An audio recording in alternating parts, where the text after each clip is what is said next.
Hello, good morning, dear student. Till now, in the topic of the convection heat transfer, we have discussed the forced convection heat transfer. In this lecture, we will discuss the free convection or natural convection heat transfer. तो अगर मैं natural convection heat transfer की बात करूं तो उसमें हमने already जब इसका इंट्रोडक्शन था कन्वेक्शन का तो उसमें डिस्कस किया था, उसमें इनका डिफरेंस फोर्स कन्वेक्शन और फ्री कन्वेक्शन में क्या डिफरेंस है।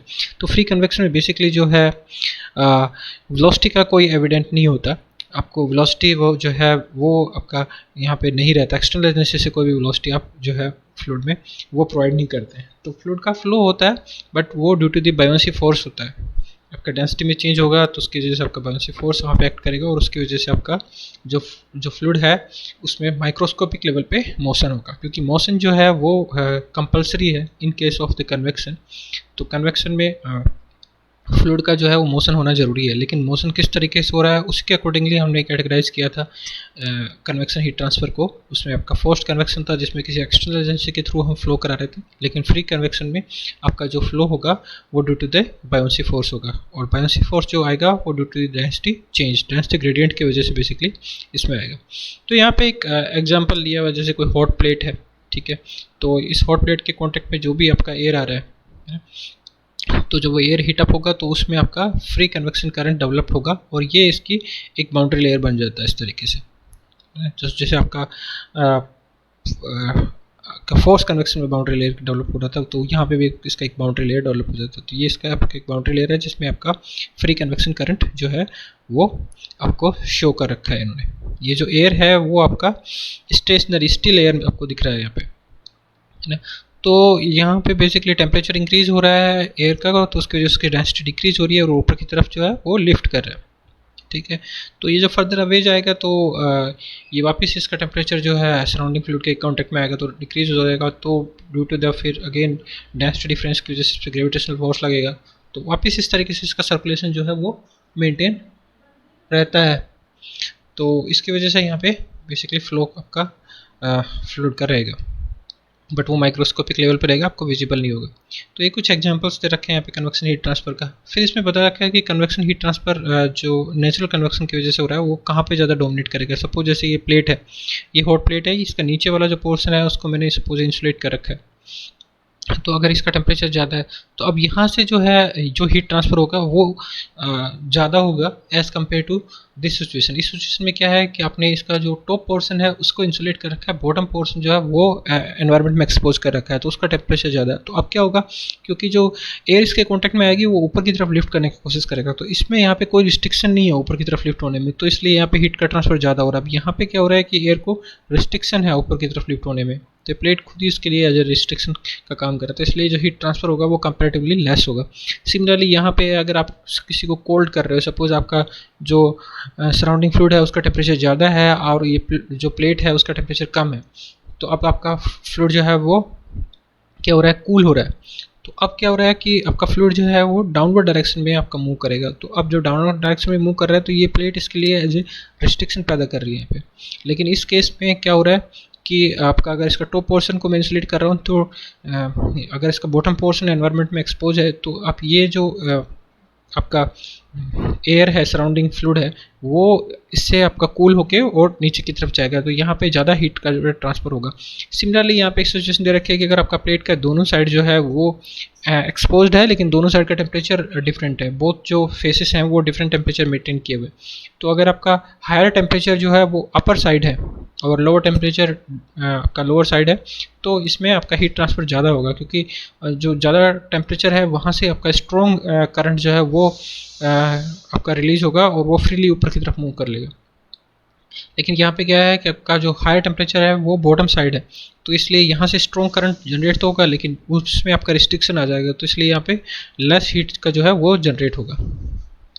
अब मैं अगर बात करूँ यहाँ पे बाउंड्री लेयर की, तो यहाँ पे ये बाउंड्री लेयर है प्लेट का, तो अभी इसमें ज़्यादा दिखाया नहीं है, लेकिन ये भी जैसे आपका जो फोर्स कन्वेक्शन में बाउंड्री लेयर डेवलप होता था वो इसी तरीके से आप देख सकते हो। जैसे ये डायग्राम है तो इसमें आपका एक कोई प्लेट है, वर्टिकल प्लेट है, अब इस पर two types of boundary layer है, आपका वेलोसिटी बाउंड्री लेयर और थर्मल, हाइड्रोलिक बाउंड्री लेयर और थर्मल बाउंड्री लेयर डेवलप हो रहा है। हाइड्रोलिक बाउंड्री लेयर में इस तरीके से आपका डेवलप हो रहा है। तो बॉटम पोर्शन से ये इसके स्टार्ट होता है, बिकॉज इसका टेम्परेचर जो है वो ज़्यादा है। ये टी है सरफेस टेम्परेचर और टी इन्फिनिटी एम्बियंट फ्लूइड का टेम्परेचर है, ठीक है। एक्स की डायरेक्शन आपका ये है, अपवर्ड में एक्स की डायरेक्शन है, और ये आपका वाई का डायरेक्शन है, इस तरीके से दिखा हुआ।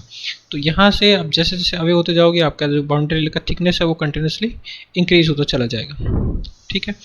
और इसमें यह है कि आपका अगर प्रोफाइल की मैं बात करूँ तो प्रोफाइल कुछ इस तरीके से रहेगा वेलोसिटी का प्रोफाइल, क्योंकि इसमें देखो आपका जो फ्लूइड डायरेक्ट कॉन्टैक्ट में आ रहा है प्लेट के, तो वहाँ पे कुछ विस्कस इफेक्ट होगा, उसकी वजह से वो जो लेयर है वो स्टेगनेट होगी, तो वहाँ पे वेलोसिटी कम रहेगा। उससे जैसे जैसे आप अवे जाते जाओगे आपका वेलोसिटी इंक्रीज हो जाएगा, as like in case of force convection. लेकिन वापस से वेलोसिटी डिक्रीज हो जाएगा, क्योंकि हमारा जो सराउंडिंग फ्लूइड है वो तो आपका क्या है, स्टेगनेट है, क्वासिसेंट फ्लूइड है यहाँ पे। तो ये आपका स्टेगनेट फ्लूइड है, तो इसकी वजह से यहाँ पे वापस से आपका वेलोसिटी डिक्रीज हो जाएगा, क्योंकि ये फ्लूइड में कोई वेलोसिटी नहीं है इसके सराउंडिंग में। सिर्फ जहाँ तक आपका बाउंड्री लेयर डेवलप हो रहा है सिर्फ वहाँ तक ही आपका वेलोसिटी का वेरिएशन आपको दिखेगा, और ये वेलोसिटी का मैग्नीट्यूड भी बहुत कम होता है।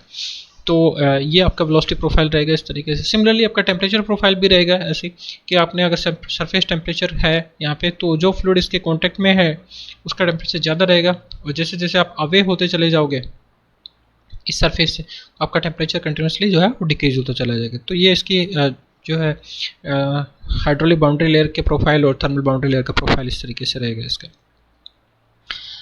अब सिमिलरली जैसे कि मैंने लास्ट में डिस्कस किया था हमने कि जो इसका फोर्स कन्वेक्शन में जो हीट ट्रांसफर कोफिशिएंट था वो मैंने बताया था कि प्रॉपर्टी नहीं है, वो कुछ थर्मोफिजिकल प्रॉपर्टीज़ पे डिपेंड करता है।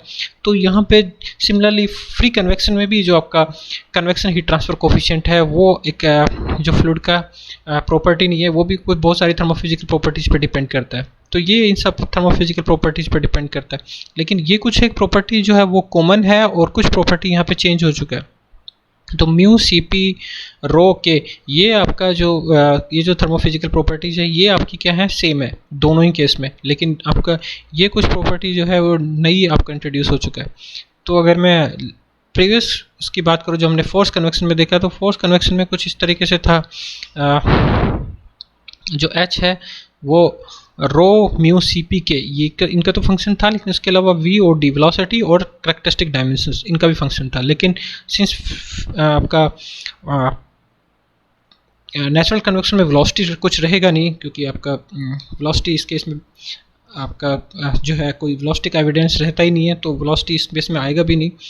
तो इस केस में जो ये जो फंक्शन है वो आपका कुछ डिफरेंट हो जाता है। तो इस केस में g that is acceleration due to gravity, beta that is isobaric volume expansion coefficient of the fluid, delta t is the temperature difference and L is the characteristic length। तो L तो same ही रहेगा characteristic length, लेकिन V जो है वो कुछ replace हो जाएगा इन जो 3 वेरिएबल्स से, that is g gravitational और isobaric volume expansion coefficient and temperature difference से, ठीक है। तो h जो है अब इनका फंक्शन है।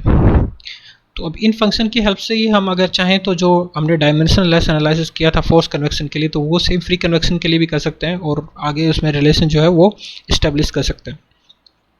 तो अगर मैं बीटा की जी का तो ठीक है आप सबको पता है जी एक्सेलरेशन ड्यू टू ग्रेविटी है। बीटा की मैं बात करूँ तो this is the isobaric volume expansion coefficient. तो यहाँ पे क्या हो रहा है कि वॉल्यूम में चेंज हो रहा है विद रिस्पेक्ट टू टेम्परेचर, और जो आपका प्रेशर है वो कांस्टेंट है, तो इसलिए इसको बोला आइसोबेरिक वॉल्यूम एक्सपेंशन कोफिशिएंट। तो इट मीन्स अगर टेम्परेचर में चेंज हो रहा है तो उसके वॉल्यूम में भी चेंज हो रहा है। और अगर मैं आइडियल गैस की बात करूं, क्योंकि थर्मोडायनेमिक्स में आपने पढ़ा होगा कि for the ideal gas like air जो बीटा होता है that is isobaric volume expansion coefficient, वो होता है 1/T मीन के, और इसका यूनिट होता है 1/Kelvin, ठीक है। तो अब टी मीन कितना रहता है, T mean is a film temperature of the fluid, तो वो कितना रहेगा, T wall plus T infinity divided by T2,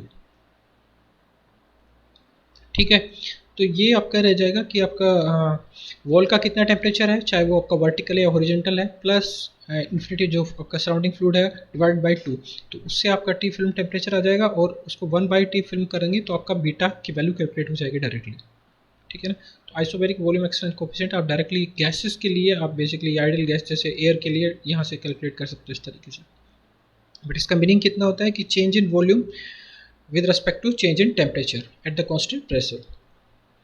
similarly अगर यहाँ पे बताया है कि अगर आपका हायर बीटा है तो इसका मीन्स ज़्यादा वॉल्यूम में जो चेंज है वो ज़्यादा रहेगा, ठीक है। तो बीटा की वैल्यू जो है तो वॉल्यूम में चेंज जो है वो ज़्यादा रहेगा, तो वॉल्यूम में ज़्यादा चेंज है इट मीन्स डेंसिटी में ज़्यादा चेंज है, तो इट मीन्स जो बायोन्सी फोर्स है वो ज़्यादा रहेगा। तो सिमिलरली आपका जैसे एयर के लिए आपका बीटा का वैल्यू ज़्यादा होता है as compare to the water.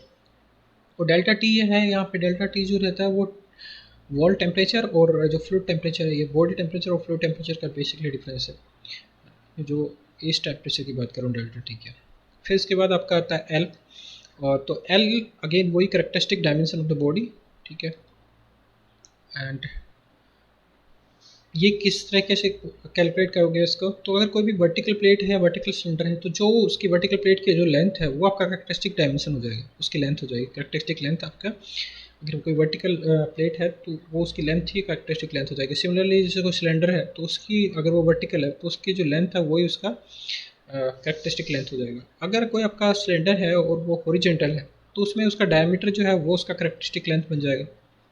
या फिर अगर आपका कोई भी ऐसी कोई हॉरिजॉन्टल प्लेट है और उसकी शेप अगर कोई इरेगुलर शेप है तो उसका करेक्टरिस्टिक लेंथ कैसा रहेगा, वो आपका एरिया अपॉन उसके पैरामीटर के इक्वल्स हो जाएगा, ठीक है। तो वो उसके एरिया इंटू पैरामीटर के इक्वल्स हो जाएगा। फॉर एग्जांपल्स अगर मैं बात करूँ आपके कोई भी स्क्वायर प्लेट है तो स्क्वायर प्लेट में अगर उसका एरिया कितना हो जाएगा, ए इंटू ए, तो ए स्क्वायर अपॉन पैरामीटर 4a। और अगर कोई आपका स्पेयर है तो उसके लिए आपका करेक्टरिस्टिक लेंथ जो है वो उसका डायमीटर हो जाएगा। तो इस तरीके से हम कैलकुलेट कर सकते हैं इन सारी वैल्यूज़ को। For all variables in the force convection heat transfer are grouped into 3 dimensional less number from the dimensional analysis which are given as. तो जितने भी आपके जो वेरिएबल्स हैं इसमें, ये सारे के सारे वेरिएबल्स हैं, इनको ग्रुप किया है 3 डायमेंशनल लेस नंबर में। तो उनमें वो कौन कौन से हैं जिनको डायमेंशनल लेस एनालिसिस या बकिंघम पाई थ्योरम से अरेंज कर सकते हैं। तो ये जो ग्रुप हैं ये इसमें गर्चॉफ्स नंबर है, फर्स्ट जो ग्रुप है वो सबसे इंपॉर्टेंट है। तो जी आर जिसको रिप्रेजेंट करते हैं गर्चॉफ्स नंबर से, that is equals to inertia force into buoyancy force divided by viscous force का स्क्वायर, ठीक है। तो और इसका जो फॉर्मूला होगा वो होगा जी बीटा डेल्टा टी एल का power cube divided by new square, ये काइनेमेटिक विस्कोसिटी का स्क्वायर होगा, ठीक है। अगर डायनामिक विस्कोसिटी लिख रखा है तो डायनामिक विस्कोसिटी में तो आपका कितना हो जाएगा, यहाँ पे म्यू स्क्वायर हो जाएगा और यहाँ पे फिर रो स्क्वायर भी आ जाएगा, ठीक है ना। तो ये इसका फॉर्मूला है जो आपको रिमेंबर रखना है। और अगर नंबर वाइज बात करो तो inertia force into buoyancy force divided by viscous force square का ये इनमें रिलेशन होता है, inertia force into buoyancy force divided by viscous force square. तो जो Grashof's number signifies the magnitude of the buoyancy force since it contains the B, ठीक है। तो ये बताता है कि कितना ज़्यादा बायोन्सी फोर्स पे लग रहा है। उसके अलावा जो जी आर है replace the Reynolds number in the force convection heat transfer. तो जो गर्चॉफ्स नंबर है बेसिकली वो जो आपका फोर्स कन्वेक्शन में आपका रेनॉल्ड्स नंबर था उसको रिप्लेस कर रहे हैं यहाँ पे, क्योंकि बाकी सारे पैरामीटर्स वही रहेंगे, नेसेल नंबर भी वही रहेगा, पेडेंटल नंबर भी वही रहेगा, लेकिन आपका फोर्स कन्वेक्शन में जहाँ पर रेनॉल्ड्स नंबर था वो रिप्लेस हो जाएगा फ्री कन्वेक्शन में गर्चॉफ्स नंबर से, ठीक है। तो नेसेल नंबर आपने ऑलरेडी लास्ट में स्टडी किया था, that is H L upon K, और सिमिलरली आपका Prandtl number mu C P upon K, ठीक है। तो ये जो एक चीज़ मैं बता दूँ, ये जो पैरामीटर्स थे, जितने वेरिएबल्स थे उनमें से ये जो 4 वेरिएबल्स थे ना, ये बेसिकली आपके चारों के चारों पेडेंटल नंबर में काम आने वाले हैं। तो इसलिए ये सारे के सारे चारों वेरिएबल्स जो है सेम रहते हैं, तो पेडेंटल नंबर दोनों में सेम रहता है, चाहे आपका फोर्स कन्वेक्शन है या फ्री कन्वेक्शन है ना। तो जो चेंज होता है वो रेनॉल्ड्स नंबर चेंज होता है, तो इसलिए जो वेलोसिटी उसमें नहीं था, इसमें वेलोसिटी फोर्स कन्वेक्शन वेलोसिटी रहता है, लेकिन यहाँ पे वेलोसिटी नहीं है, यहाँ पे जी और बीटा जो है वो रिप्लेस कर देता है इसको, ठीक है। तो अगर कोई भी ऐसा force convection free convection heat transfer है तो उसमें नेसेल्ट नंबर जो है वो फंक्शन हो जाता है आपका गर्चॉफ्स नंबर और पेडेंटल नंबर का, ठीक है। सिमिलरली जैसे आपका फोर्स कन्वेक्शन में नेसेल्ट नंबर जो था वो आपका रेनॉल्ड्स नंबर और पेडेंटल नंबर का फंक्शन था, तो यहाँ पे जो है वो गर्चॉफ्स नंबर और पेडेंटल नंबर का फंक्शन हो जाता है फ्री कन्वेक्शन में, फोर्स कन्वेक्शन में रेनॉल्ड्स नंबर और पेडेंटल नंबर का था। इसके अलावा जो इन दोनों का प्रोडक्ट है जी आर और पी आर का, इनको हम बोलते हैं रेले नंबर, ठीक है। तो ये रेले नंबर होता है इनका प्रोडक्ट। और जो इसमें यूजुअली जो इनमें रिलेशनशिप जो हमें दिखता है वो Nusselt number is equals to C G R into P R का पावर एम, ठीक है। और जी एम जो है, सी और एम जो है वो कांस्टेंट है, ठीक है। तो वो केस टू केस पे डिपेंड करता है कि इनकी वैल्यू कितनी होती है। तो इनके वैल्यूज़ आपको बेसिकली गिवन होगा या डेटा बुक से आपको कैलकुलेट करना होगा फॉर पर्टिकुलर केस, लेकिन रिलेशन इस तरीके से होता है। एक और इम्पोर्टेंट है कि यहाँ पे जो जी आर और पी आर है इनकी पावर सेम रहती है, लेकिन यहाँ पे पावर डिफरेंट था। यहाँ पे आपने जैसे रेनॉल्ड्स नंबर की बात करें, सॉरी फोर्स कन्वेक्शन में जो आपका लेमिनार फ्लो था तो उसमें जी आर रेनॉल्ड्स नंबर की जो पावर था वो 1/2 था और प्रेडेंटल नंबर की पावर 1/3 था। लेकिन यहाँ पे क्या होगा, फ्री कन्वेक्शन में इन दोनों का जो पावर है वो सेम रहेगा, क्योंकि ये आप देखो कि जी आर और पी आर की पावर जो है वो एम है, तो एम का वैल्यू कुछ भी रहे लेकिन इन दोनों की पावर जो है वो सेम रहती है। तो यहाँ पे एम का वैल्यू बताया हुआ है कि फॉर लेमिनार फ्लो इसका वैल्यू 1/4 होता है और फॉर द टर्बुलेंट फ्लो इसकी वैल्यू 1/3 होता है, ठीक है। तो the flow in the free convection heat transfer decided as a laminar or turbulent based on the value of gr into pr, the product that is the Rayleigh number. तो अगर रेले number की value 10⁻9 से कम है तो आप उसको laminar flow बोलोगे, अगर उसकी वैल्यू 10⁻9 से ज़्यादा है तो आप उसको टर्बुलेंट फ्लो बोलोगे, ठीक है। तो इस तरीके से हम जो है इनको इनका वैल्यू को कैलकुलेट कर सकते हैं। तो सेम प्रोसीजर इसमें न्यूमेरिकल्स में भी सेम ही प्रोसीजर रहेगा। तो आपको न्यूमेरिकल्स भी कोई भी होगा तो आपको सबसे पहले जो कैलकुलेट करना पड़ेगा इसका फिल्म टेम्परेचर कैलकुलेट करना रहेगा। फिल्म टेम्परेचर के बेस पे आपको इसकी सारी प्रॉपर्टीज़ कैलकुलेट करना पड़ेगा, ठीक है। उन ये सारी की सारी प्रॉपर्टी जो आपके फिल्म टेम्परेचर पे कैलकुलेट होगा। डेल्टा टी आपको गिवन होगा, जी का वैल्यू आपके पास है ही, और फिल्म टेम्परेचर की हेल्प से आपका बीटा के वैल्यू मिल जाएगा। एल का वैल्यू आपको आराम से मिल जाएगा, किस टाइप का प्रॉब्लम है तो वो उन्हें आपको बता ही दिया कि एल का वैल्यू, कैरेक्टरिस्टिक लेंथ का वैल्यू क्या क्या होता है। फिर आपको यहाँ से जी आर के वैल्यू कैलकुलेट करना पड़ेगा, है ना। पी आर का वैल्यू तो आप डायरेक्ट ही मिल जाएगा डेटा बुक से, नहीं तो अदरवाइज इसकी वैल्यू इसके इन सब से भी आप कैलकुलेट कर सकते हो। और फिर जो ये रिलेशन है जो मैंने आपको बताया, इस रिलेशन में फिर आपको उस पर्टिकुलर न्यूमेरिकल में आपको दिया होगा कि सी का कितना वैल्यू लेना है और एम का कितना वैल्यू लेना है। तो इनकी वैल्यू पुट करके आपको नेसेल्ट नंबर कैलकुलेट करना है और फिर एच एल अपॉन के से आपको एच का वैल्यू कैलकुलेट करना होगा और उसके हेल्प से आप हीट ट्रांसफ़र कितना हो रहा है वो चीज़ कैलकुलेट कर सकते हैं। तो ये प्रोसीजर है वो सेम ही है ऑलमोस्ट जितना आपका फोर्स कन्वेक्शन में था, बस सिंपल ये हो गया कि वहाँ पे फोर्स कन्वेक्शन में जो रेनॉल्ड्स नंबर है वो रिप्लेस हो गया यहाँ पे किरचॉफ नंबर से। तो अगर मैं इसमें न्यूमेरिकल की बात करूं तो न्यूमेरिकल जो है वो प्रॉब्लम, जैसे ये आपका कोई न्यूमेरिकल प्रॉब्लम दे रखा है कि एक large vertical plate of 4 metre height is maintained at 60 degree Celsius temperature and expose to the environment या atmosphere at air at 10 degree Celsius. Calculate the heat transfer if the plate is 10 metre wide. तो यहाँ पे एक vertical plate दे रखा है जो कि जिसकी हाइट जो है वो 4 मीटर है और वाइड जो है वो 10 मीटर वाइड है ये, और 70 डिग्री सेल्सियस पे ये टेम्परेचर पे मेंटेन हुआ है, और ये जो जिस एनवायरनमेंट में एक्सपोज है उसका टेम्परेचर 10 डिग्री सेल्सियस है। तो इससे इन्होंने क्या कर रखा है, first of all film temperature calculate कर रखा है, that is wall temperature plus free stream fluid का temperature that is 10 degree Celsius. तो इससे आपका जो है 35 डिग्री सेल्सियस आपका फिल्म टेम्परेचर आ गया। तो उससे आपका बीटा की वैल्यू कैलकुलेट कर सकते हो। बीटा की वैल्यू जब कैलकुलेट कर तो ये माइंड में रखना है कि आपका फिल्म टेम्परेचर केल्विन में होना चाहिए। तो हमने जैसे चीज़ को 35 डिग्री सेल्सियस था तो इसको केल्विन में कन्वर्ट किया, दैट इज़ 308। तो बीटा इज इक्वल टू 1/308। तो बीटा की वैल्यू जो है आपका यहाँ से आ जाएगा। फिर आपका इस फिल्म टेम्परेचर पे आपने एयर की प्रॉपर्टीज की हेल्प से आपके ये के का वैल्यू और न्यू का वैल्यू और पी आर का वैल्यू कैलकुलेट कर लिया। तो इससे आप जी आर और पी आर का प्रोडक्ट भी कैलकुलेट कर सकते हो। तो ये सारी जी आर की वैल्यू है इंटू पी आर आपने मल्टीप्लाई कर दिया, ठीक है।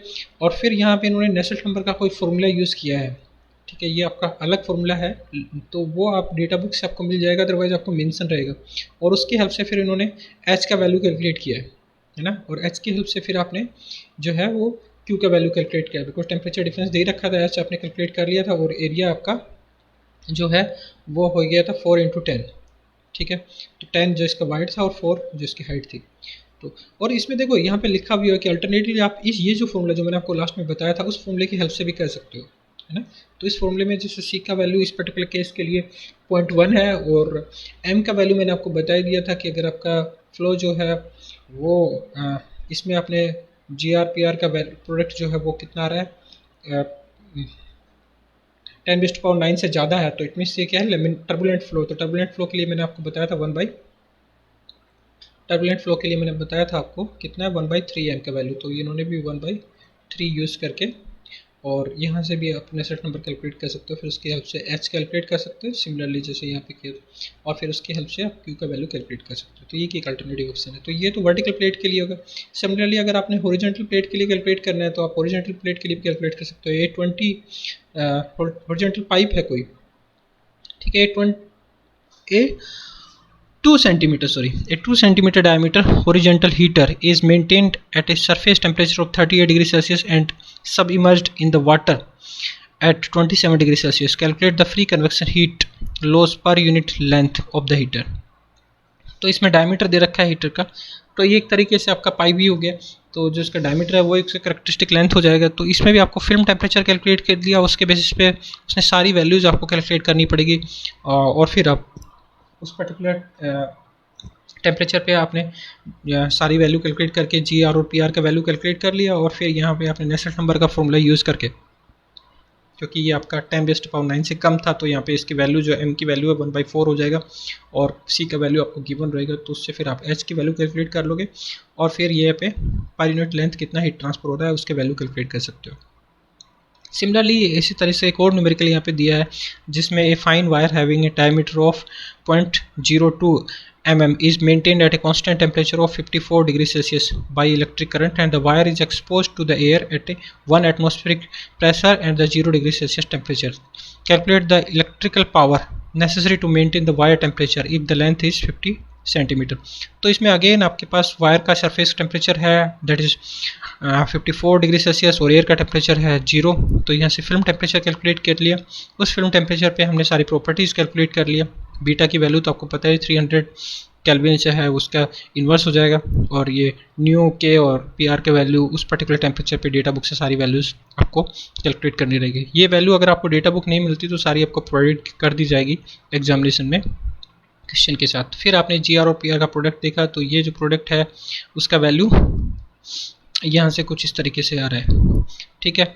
तो फिर हमने यहाँ से आपका जो ये जो फॉर्मूला है आपका, उस फॉर्मूले में इनका प्रोडक्ट है और फिर M और C का वैल्यू इन्होंने दे रखा है डायरेक्टली, तो वो वैल्यू यूज़ करके फिर हमने H का वैल्यू कैलकुलेट कर दिया, और H की हेल्प से फिर हमने कितना हीट ट्रांसफ़र जो है वो रिक्वायरमेंट रहेगा उसकी वैल्यू कैलकुलेट कर लिया। तो इस तरीके से हमने ये सारी वैल्यूज़ कैलकुलेट करना है। तो जो फॉर्मूला है, सॉरी, जो कैलकुलेशन का प्रोसीजर है वो तो सेम ही है, चाहे वो फोर्स कन्वेक्शन है फ्री कन्वेक्शन है, बस सिर्फ ये है कि आपका फॉर्मूला कुछ चेंज हो जाएगा और कुछ जो है फ्री कन्वेक्शन में रेनॉल्ड्स नंबर जो है वो किरचॉफ नंबर से रिप्लेस हो जाएगा। और फिर इसमें जो चेक करना है कि आपका फ्लो लेमिनर है या टर्बुलेंट है, तो वो फिर आपका GR और PR के प्रोडक्ट की हेल्प से आप कैलकुलेट करोगे और अकॉर्डिंगली फिर फॉर्मूला यूज़ करोगे, ठीक है। तो ये आपका कन्वेक्शन कंप्लीट यहाँ पे हो गया, फोर्स कन्वेक्शन और फ्री कन्वेक्शन, ठीक है। तो अभी नेक्स्ट लेक्चर में हम डिस्कस करेंगे आपका convection through the phase change. So thank you.